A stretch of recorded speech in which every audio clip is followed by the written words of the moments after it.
Selamünaleyküm arkadaşlar. Tuğba ile Butik Tatlar kanalıma ve mutfağıma yeniden hoş geldiniz. Bugün sizlere çok lezzetli, çok pratik, anne elinden yapılan karalahana sarması tarifi vermek istiyorum.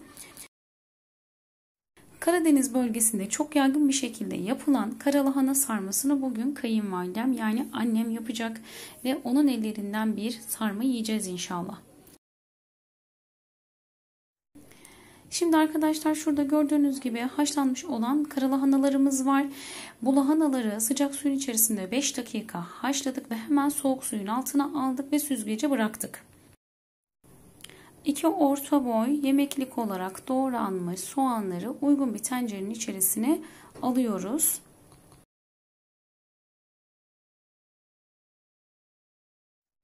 Yarım çay bardağı kadar sıvı yağ ve yarım çay bardağı zeytinyağını ilave ediyoruz. Üzerine çok az bir şey tuz atıp soğanlarımızı kavurmaya bırakıyoruz. Soğanlarımızı şöyle bir karıştırıp kapağını kapatacağız ve kavrulmaya bırakacağız arkadaşlar. Ara ara yine bu şekilde karıştırmamız gerekiyor. Dibine tutmaması için karıştırmak önemli.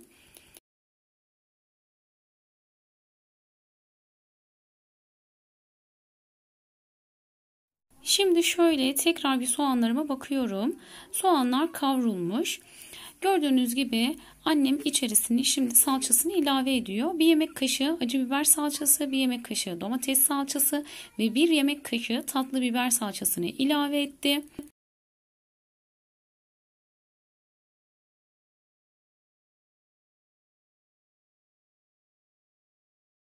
Salçaları ilave ettikten sonra tekrar karıştırıyoruz. Soğanlarla birlikte 2-3 dakika kavuracağız bunu da. Bu şekilde hazırlanan sarma içiyle çok lezzetli bir sarma yiyeceğiz inşallah arkadaşlar. Bu püf noktalara uyarak sizler de çok lezzetli sarmalar yapabilirsiniz. Bu arada şu önemli püf noktayı da vermek istiyorum. Lahanaları soğuk suya tutmak gerekiyor dedim arkadaşlar. Kesinlikle sıcak suyu da bırakmayın. Çünkü lahanalarınız iyice yumuşamış olmaması gerekiyor. Taze ise bir 5 dakika. Eğer lahananız biraz daha sertse bir 10 dakika kaynatmanız ve soğuk suda tutmanız yeterli gelecektir. Lütfen bu püf noktayı da atlamayalım. Salçamız da kavrulduktan sonra yıkayıp süzdürdüğümüz pirinçleri üzerine ilave ediyoruz.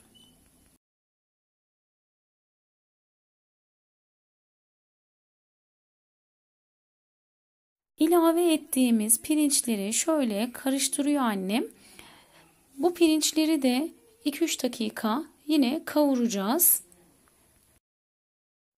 Bu sarma tarifinin iç harcı bu şekilde kavrularak hazırlanıyor arkadaşlar ve çok lezzetli oluyor. Denemenizi tavsiye ederim. Tekrar kavrulan iç harcımızın üzerine bir tatlı kaşığı tuz ilavesi yaptık. Şimdi tekrar karıştırıyoruz. Sizin salçalarınızın tuzu eğer eksikse tuz ilavesini fazla yapabilirsiniz.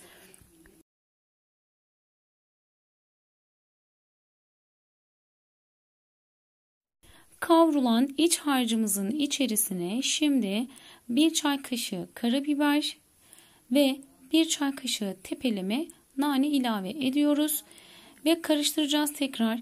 Dilerseniz sizler baharat miktarını arttırabilirsiniz. Karabiberi daha fazla koyarak ve içerisine pul biber de ilave ederek iç harcınızı hazırlayabilirsiniz.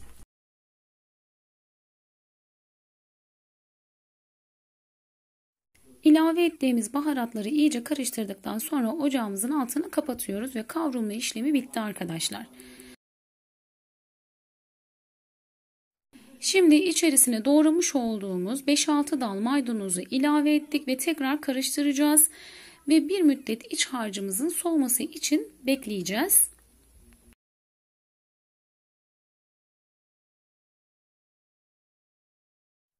Değerli izleyenler ve sevgili takipçilerim, annem lahana, iç harcı ve pişireceği tencereyi böyle masanın üzerine aldı ve şimdi sarmalarını sarmaya başlıyor.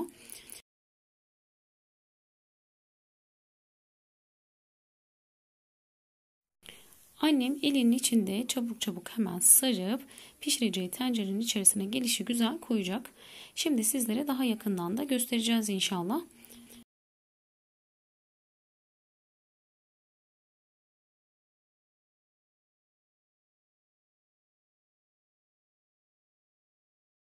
Şimdi lahanayı nasıl parçaladığını gösteriyor. Gördüğünüz gibi lahananın bir tarafından tutuyor. İstediği büyüklükte hemen eliyle koparıyor arkadaşlar. Ve şöyle sizlere gösteriyor bakın. Damarlı olan tarafı içe gelecek, diğer tarafı dışta kalacak.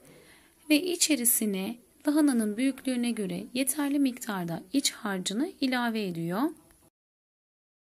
Şimdi şöyle gördüğünüz gibi bir taraftan katladı ve elinin içerisinde sardı. Katlamadığı diğer tarafı parmağının ucuyla içerisine bastırarak düzeltti.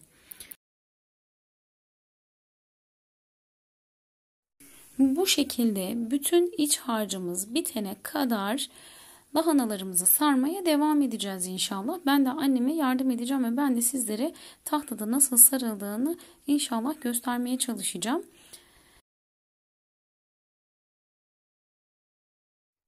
Bu arada lahanamız yaklaşık 1-1,5 kilo kadardı. Biz köyden topladığımız için tam kilosunu bilmiyorum arkadaşlar. O yüzden ortalama 1-1,5 kilo kadar lahanamız vardı. Bütün kullandığımız malzemeleri açıklamalar kısmında liste olarak ekleyeceğim. Dilerseniz malzeme listesine oradan da bakabilirsiniz.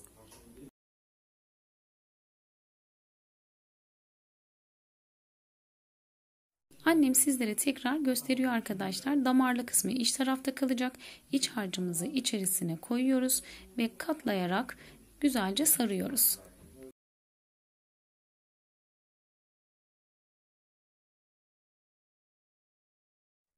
Şimdi ben de sizlere şöyle tekrar göstermek istiyorum. Bakın hemen damarlı yerinden tutuyorum orta kısmından. Belirli bir miktara kadar hemen elimle parçalıyorum. Diğer taraftan da aynı şekilde devam ederek istediğim büyüklükte sarmalık lahanamı hazırlıyorum.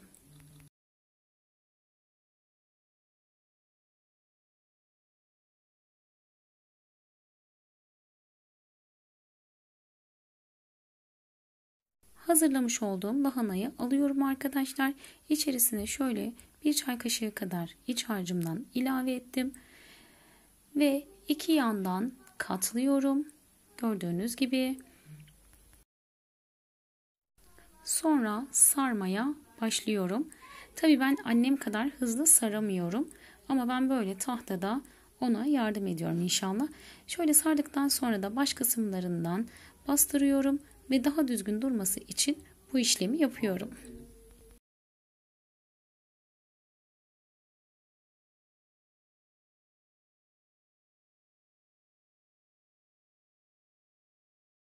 Bir tane daha göstermek istiyorum. Lahanamı sardım. Damarlı kısmı iç tarafa gelecek.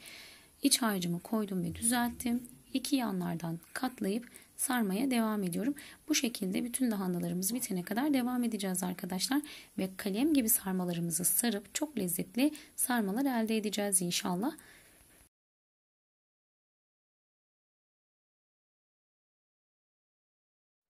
Beni buraya kadar izlediyseniz arkadaşlar kanalıma abone olmayı, beğeni ve yorum yapmayı ihmal etmeyelim. Sizlerin değerli yorumları benim için çok kıymetli.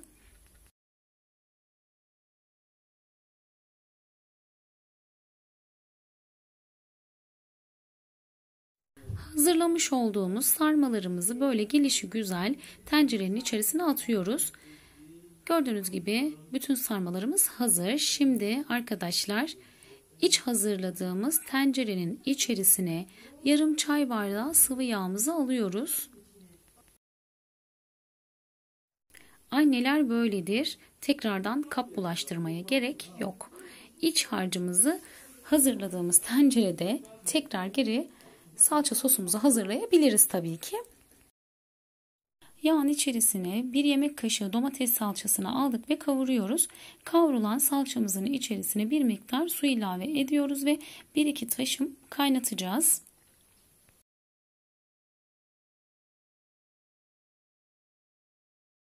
İşte sarmalarımızda püf noktalardan bir tanesi bu arkadaşlar. Kaynatmış olduğumuz suyu tencerenin kenarından ilave ediyoruz. Kesinlikle hemen sarmalarımızın üzerine boşaltmıyoruz. Eğer direkt sarmanın üzerine boşaltırsanız sarmalarınız açılır. Şimdi hazırlamış olduğumuz sosu sarmalarımızın üzerine ilave ediyoruz ve bir tutam tuz atıp pişmeye bırakıyoruz.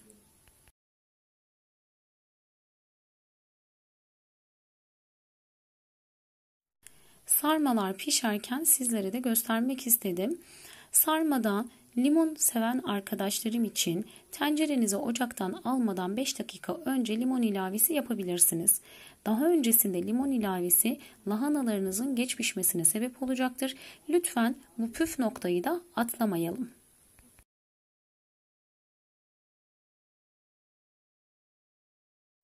Ve sarmalarımız pişti. Şimdi servis tabağıma alıyorum.